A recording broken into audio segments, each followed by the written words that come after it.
Hello，大家好啊！今次咧要教大家整一個咧氣炸鍋乳鴿啊，咁就好簡單嘅。咁首先咧個乳鴿咧要洗乾淨佢啦，跟住揾紙巾索乾淨佢之後咧，跟住咧我哋咧就開火啦，就揾幾片薑起鑊，跟住咧就攞隻乳鴿落去煎啦。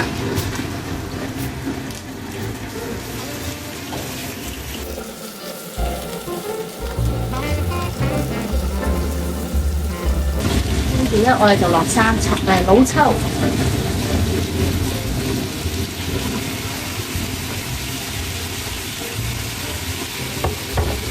加滾佢，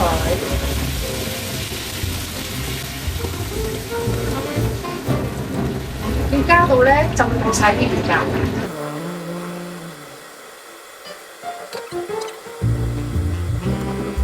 跟住落2粒八角落去。咁而家呢個色咧，睇下大家中唔中意呢個色咧，可以加多啲色啫。跟住最後咧就落粒細細地嘅冰糖啦，去調翻佢個味出嚟。跟住咧水開始滾咧，我哋就冚蓋煲佢10分鐘。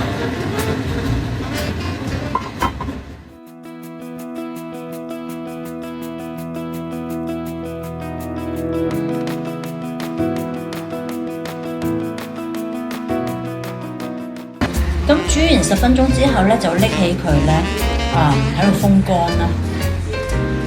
咁如果係可以隔夜，就可以擺去雪櫃嗰度冰啦。咁但我夠時間，所以我就拎出嚟就咁風乾。頭先咧我係用咗半支老抽，最後用咗半支老抽先至夠色嘅。咁咧就差唔多咧就可以乾咗之後咧就可以咧預熱個 air fryer。180度5分鐘，咁我就15分鐘之後就可以食得啦。好啦，咁而家15分鐘之後咧，就搞掂啦。